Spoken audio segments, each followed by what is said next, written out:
నమస్తే. Welcome to citizen pulse. నేను మీ ఉదయ్.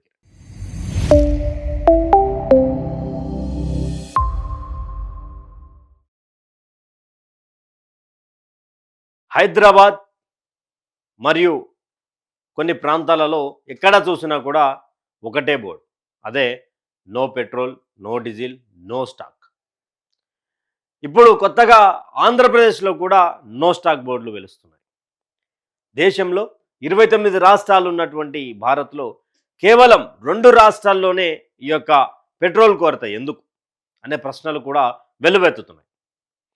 నిన్న మొన్నటి వరకు తెలంగాణ రాష్ట్రంలో నడిచింది 2-3 రోజుల ప్రయత్నం నడిచింది. బంకులల్లా పెట్రోల్ లేకపోవడము, క్యూలు కట్టడం, మా ఛానల్ కూడా కవర్ చేసింది. ఎందుకు దీని మీద ఆ రోజు కూడా ఒకటే సమాధానం, పెట్రోల్ ఉన్నది. ఈ యొక్క ప్యానిక్ సిచ్యువేషన్ని కొంతమంది క్రియేట్ చేస్తున్నారు, పెట్రోల్ ఉన్నది అంటూ కూడా పెట్రోల్ బంకులు ఉన్నటువంటి యాజమాన్యం చెప్పడం జరిగింది. తర్వాత ఆంధ్రప్రదేశ్లో కూడా ఒక్కసారిగా పెట్రోల్ లేదు అనే నో స్టాక్ బోర్డులు వెలుస్తున్నాయి. బంకులకు తాళాలు వేసినటువంటి సందర్భం చూస్తున్నాం. అసలు ఏంటి అంటే 29 రాష్ట్రాలల్లో కేవలం 2 రాష్ట్రాల్లోనే కొరత ఎందుకు రావడం జరుగుతుంది? అసలు అంటే ఇప్పుడు పెట్రోల్ సంబంధించినటువంటి, డీజిల్కి సంబంధించినటువంటి, గ్యాస్కు సంబంధించిన, సిఎన్జికి సంబంధించి ప్రతిదీ కూడా పైనుంచే రావాలి. అక్కడ కొరతగా ఉంటే, కేంద్రం వద్దనే కొరత ఉంటే ఇప్పుడు మిగతా రాష్ట్రాలకు ఎట్లా పోతుంది? ఈ 2 రాష్ట్రాలకే ఎందుకు సరఫరా ఆగిపోయింది? సరఫరా ఆగిపోయిందా లేక ఏం ప్రాబ్లం వచ్చింది అన్నది ఇంకా క్లారిటీ లేదు. కానీ పెట్రోల్ బంకులకు సంబంధించినటువంటి విషయంలో డీజిల్ కానీ, పెట్రోల్ కానీ, ఇక మిగతా ఇతరత్రకు సంబంధించినటువంటి విషయంలో తెలంగాణలో మొట్టమొదటగా ఈ క్రైసిస్ వచ్చింది. 3 రోజుల పాటు బారులు తీరిరు, అయిపోతుందేమని. ఇక్కడ పెట్రోల్ బంకులు యాజమాన్యాలు చెప్పేది ఏంటి అంటే, సార్ మేము ఒక 5,000 లీటర్లు రోజుకి అయిపోతుంది సార్, మేము ఒక 20,000 ట్యాంకర్ తెచ్చుకుంటే 4 రోజులు వస్తుంది. కానీ ఈ యొక్క ప్యానిక్ సిచ్యువేషన్ వల్ల, ఈ క్రైసిస్ వల్ల, యుద్ధం జరుగుతుంది, పెట్రోల్ దొరుకుతలేదు అని ఒక బంకులో ఏదన్నా ఎమర్జెన్సీ ఉండి క్లోజ్ చేయడం వల్లనో, లేకపోతే నో పెట్రోల్ నో డీజిల్ అనే బోర్డు ఏదన్నా వ్యక్తిగతంగా ఆ బంకుకు సంబంధించినటువంటి విషయంలో ఏదైనా వర్క్ నడుస్తుంటేనో అండర్ గ్రౌండ్లో, అలాంటి సందర్భంలో పెట్టినటువంటి సందర్భంలో ఇక్కడ కొంతమంది ఇన్స్టాగ్రామ్లో కావచ్చు, సోషల్ మీడియా వేదికగా వీడియో చేసి పెట్టడంతో ఒక్కసారిగా వైరల్ అయ్యేసరికి నిజంగా ఇరాన్ యుఎస్ఏ యుద్ధం జరుగుతూ ఉన్నది. దానివల్ల ప్రభావం పడి ఇక్కడ నిజంగానే మోడీ గతంలో అన్నాడు కదా, మరో కరోనా లాంటి సిచ్యువేషన్ వస్తే ఫేస్ చేయాలనే కోణంలో వీళ్ళంతా కూడా రోడ్ల మీదకి వస్తున్నారు. సార్ మేము 5,000 లీటర్లు రోజుకు అమ్మేటోళ్ళం, ఇప్పుడు ఒకే రోజు 10 నుండి 15,000 లీటర్లు అమ్ముతా ఉన్నాం. ఇంకా స్టాక్ అనేది ఎలా ఉంటుంది సార్ అంటే, 100 రూపాయలు మినిమం లీటర్ కొట్టించుకున్నటువంటి ఎవరైతే వాహనదారులరో వాళ్ళందరూ కూడా ఫుల్ ట్యాంకులు చేయించుకోవడం జరుగుతుంది. స్కూటీకి అయితే 550 పైచీలు కంటే 600 పైచీలకు 5.5 లీటర్లు, బండ్లల్లో 14-15 లీటర్లు, కార్లు ఇవంతా కూడా అంటే కార్లు 30 లీటర్లు 40 లీటర్ల సామర్థ్యం ఉన్నటువంటి అందరూ కూడా ఫుల్ చేసుకుని పోతే తర్వాత వచ్చేటటువంటి వాళ్లకు ఎలా దొరుకుతుంది అనే క్వశ్చన్ మార్క్ని బంక్ యాజమాన్లా చెప్తా ఉన్నారు. నిజానికి పెట్రోల్కి సంబంధించినటువంటి కొరత ఉందా లేదా అనే కోణంలో మాట్లాడితే లేదు అనే కోణమే ఎక్కువ వినిపిస్తుంది. ఎందుకంటే 27 రాష్ట్రాల్లో ప్రతి ఒక్క తాను ఏ ఒక్క బంకులల్లో పెట్రోల్ లేదు అనే స్టాక్ బోర్డులు లేకుండా లేదు. కానీ 2 రాష్ట్రాల్లోనే రీసెంట్గా ఆంధ్రాలో కూడా స్టార్ట్ అయింది. ఈ యొక్క కొరతకు కారణం ఏంది అని మరికొంతమందిని అడిగితే, ఇక్కడ వెస్ట్ బెంగాల్కి సంబంధించినటువంటి ఎన్నికలు ఏవైతే వెస్ట్ బెంగాల్, తమిళనాడు 5 రాష్ట్రాలకు సంబంధించినటువంటి ఎన్నికల తర్వాత రిజల్ట్ మే 4 తర్వాత కొంత కొంతగా రేట్లు పెరిగే అవకాశాలు ఉంటాయి.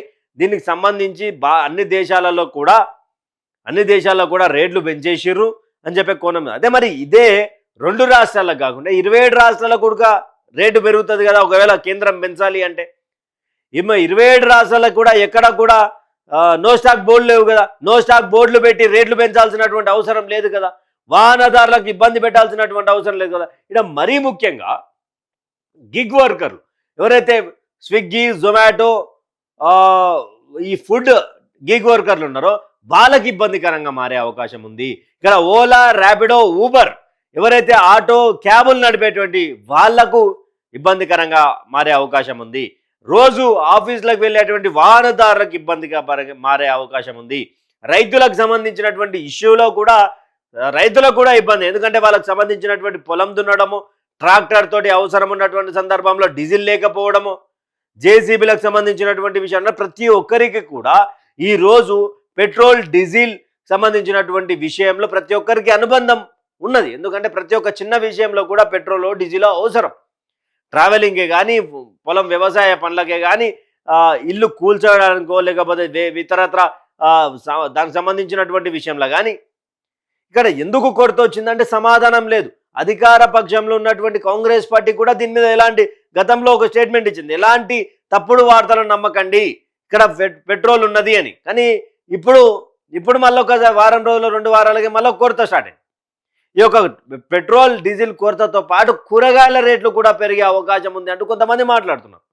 కానీ కొరత ఉంది అని చెప్తలేరు, రేటు పెరుగుతుంది అని చెప్తున్నారు. కానీ కొరత ఉందని ఎందుకు తెలుగు రాష్ట్రాల్లోనే కొరత వచ్చింది?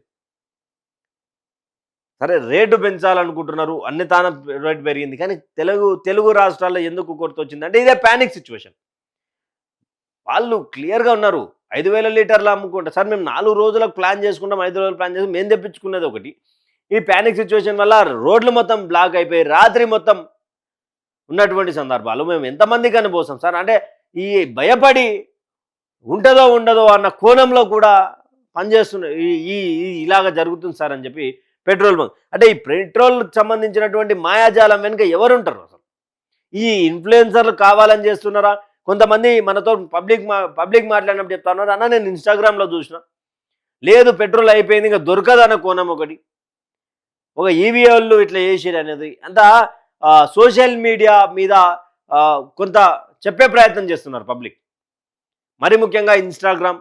ఎందుకంటే ఇలాంటి వైరల్ థింగ్స్, ఇలాంటి థింగ్స్ అన్ని ఎక్కువ రీచ్ ఉండేటువంటి ఏదైతే ఉందంటే యూట్యూబ్ కంటే ఎక్కువ ఇన్స్టాగ్రామ్లో ఉంటుంది. మరి ప్రభుత్వం కూడా దీని మీద స్పందించాలి. ప్రభుత్వం స్పందించి ఉందా లేదా, కొరత ఉందా లేదా, మరి నో స్టాక్ బోర్డులు వెలుస్తున్నాయి, ఇబ్బంది అయ్యేటటువంటి అవకాశం ఉంటుంది. ఇలాంటి సందర్భాలు కూడా కొంత ప్రభుత్వం సమీక్ష చేసి చెప్పాలి. ఇలాంటి ఇష్యూలలో ఎవరైనా మాట్లాడితే వాళ్ళకు కొంత కఠిన శిక్షలు పడే అవకాశాలను కూడా బెదిరించేటువంటి ప్రయత్నం చేయాలి. లేకపోతే అరికట్టలేం. అందరూ కూడా ఇప్పుడు నాకు బండి ఉందండి, నా తన లీటర్ పెట్రోలే ఉంది, నేను ఇంటికి పోవాలంటే ఇంకో లీటర్ కావాలా, నేను బంకు పోతున్నా కదా అని చెప్పి నేను ఫుల్ ట్యాంక్ చేయించుకుంటా. తర్వాత నేను 100 రూపాయలు కొట్టించుకొని ఫుల్ ట్యాంక్ చేసుకుని 2-3 రోజులకు వస్తుంది కదా అనుకుంటే నార్మల్ సిచ్యువేషన్. ఈ టైంలలో ఎలా ఉంటుంది, పోలీసు వాళ్ళు ప్రతి బంకు కాడ పోలీసు అధికారులు కనిపిస్తూ ఉన్నారు, ట్రాఫిక్ సిబ్బంది కనిపిస్తూ ఉన్నారు. లైన్లు క్లియర్ చేయడానికి ట్రాఫిక్ సిబ్బంది ఎలాంటి గొడవలు జరగకుండా సక్రమంగా పెట్రోల్ డీజిల్ పోసుకునేటట్టుగా ఈ పోలీస్ అధికారులు. మరి బంకోళ్ళుడికి ఏం చేయలేరు కదా, మీద పడి ఏమన్నా కొట్లాడే ప్రయత్నం చేస్తే ఏమన్నా జరిగితే ఇబ్బంది అవుతుందని చెప్పి బంకు వాళ్ళు కూడా పోలీస్ అధికారులను ఆశ్రయించినటువంటి సందర్భం. ఈ యొక్క ప్రశ్నకు సమాధానం ప్రభుత్వం చెప్పాల్సినటువంటి పరిస్థితి ఉంటుంది. ఎందుకంటే 27 రాష్ట్రాల్లో లేదు ఈ యొక్క కొరత, తెలుగు రాష్ట్రాలనే ఎందుకు? తర్వాత దీనికి సంబంధించినటువంటి విషయంలోనే గతంలోనే క్రెడిట్ ఏదైతే ఉందో క్రెడిట్ ఇవ్వలేము అంటూ కూడా ఎవరైతే పెట్రోల్ బంకులకు సరఫరా చేస్తారో వాళ్ళు కూడా కొంత చెప్పడం జరిగింది. తర్వాత అమౌంట్ ఫస్ట్ కట్టాలా, తర్వాత ఇది వస్తుంది అనే కోణంలో కూడా నడుస్తా ఉన్నా. ఆ ప్రక్రియ అయిపోయి అన్నీ ఒప్పుకున్న తర్వాత మళ్ళీ స్టార్ట్ అయింది, మళ్ళీ కొడతా అని చెప్పి కొంత 2-3 రోజుల నుంచి అలచాలతాను. ఒక్కొక్కరు 3 గంటలు 4 గంటలు వెయిట్ చేస్తూ ఉన్నారు. మీ యొక్క ఏరియాలో కూడా పెట్రోల్ బంకులలో ఇదే పరిస్థితి ఉంటే, పెట్రోల్ విషయంలో నిజంగా కొరత ఉందా లేదా, ఉంటే మరి దేశంలో లేనప్పుడు తెలంగాణ ఆంధ్రప్రదేశ్లో ఎందుకు ఉందో కూడా మీ యొక్క అభిప్రాయాన్ని కామెంట్ సెక్షన్లో కామెంట్ చేయండి. Thank you for watching. Stay tune with citizens pulse.